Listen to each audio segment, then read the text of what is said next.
Darnell with Way Over Recipes.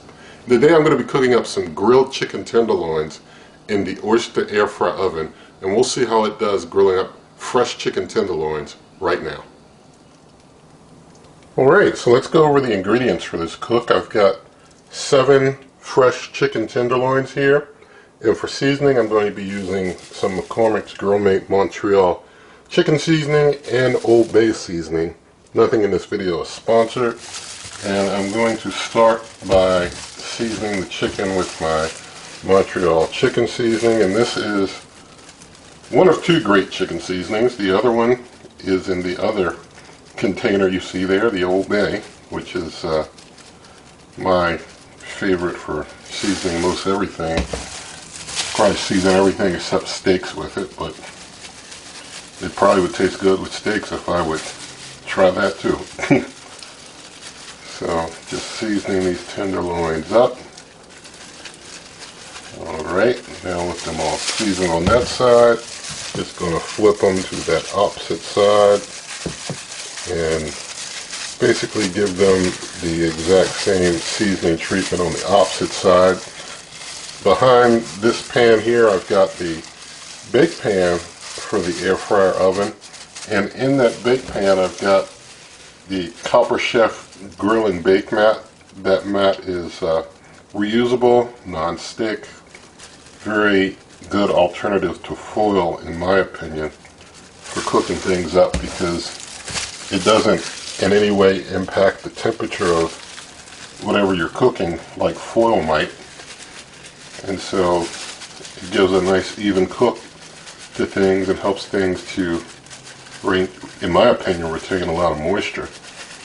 Everything turns out pretty good that I cook with these grill and bake mats. And so now that things are seasoned up well, I'm going to get each of these chicken tenderloins laid out on the bake pan. So I'm just going to see if maybe I can just throw them maybe side by side, or, well, I guess I'll have to make a second layer, but we'll get them all in there with some real nice spacing for each piece. So got them all in our bake pan now.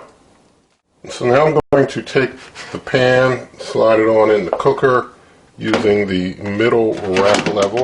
There's basically 3 rack levels, and I'm just putting it in that middle one, close up. And I'm going to turn the function knob to a convection bake. It's kind of like a convection bake instead of baking.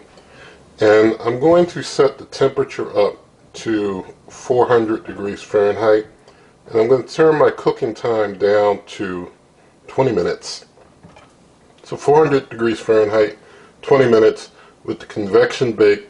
There is no like air roast type function or no grill function on the cooker. So using the convection bake function, we'll see what we get out of that. I could use air fry, but I'm going to try it with the convection bake.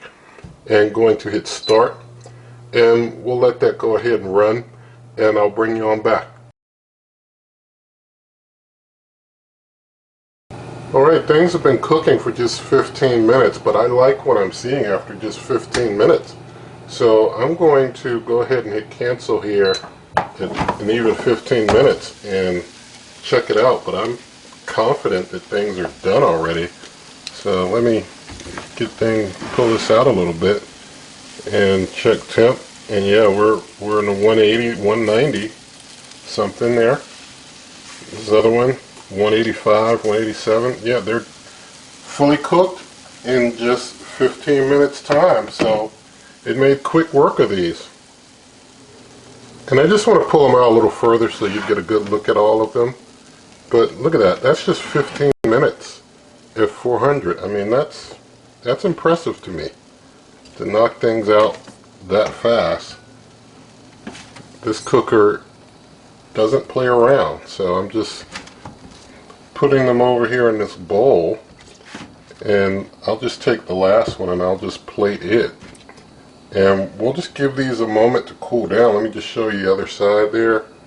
We'll just give them a moment to cool down, and then we'll do some taste testing. Alright, so let's try this chicken tenderloin out. And it's still kind of hot, but I'll try and be careful.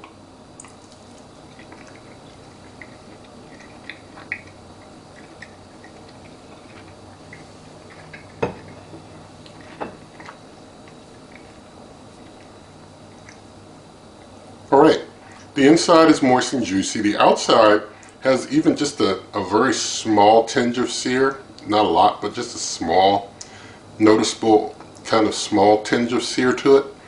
So that's pretty good because the inside's moist, but the outside, you know, just had a little tiny bit of sear. So those were brought out just in time. You know, I think any longer they would have been dried out, and you know, it wouldn't have been a nice bite like it was. So you probably don't want to go over 15 minutes for sure. And so this cooker, you know, it can do things quick. It does not play around. No preheat. It just bang, it's in there, it does its work, and you're done. So if you want something that cooks your food up quick, this is a winner for sure, no doubt. And so in the video description, you'll see ways to help this channel. You can get a referral link to this cooker. You can pay the same price and help this channel. Also, on my blog, superwaveovenrecipes.com, there are plenty of recipes for this type of cooker and others.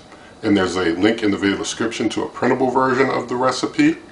Also, there are other ways in there to help. And if you like this video, give it a thumbs up, share the video with a friend, leave your comments, subscribe, hit that notification icon, and good eating.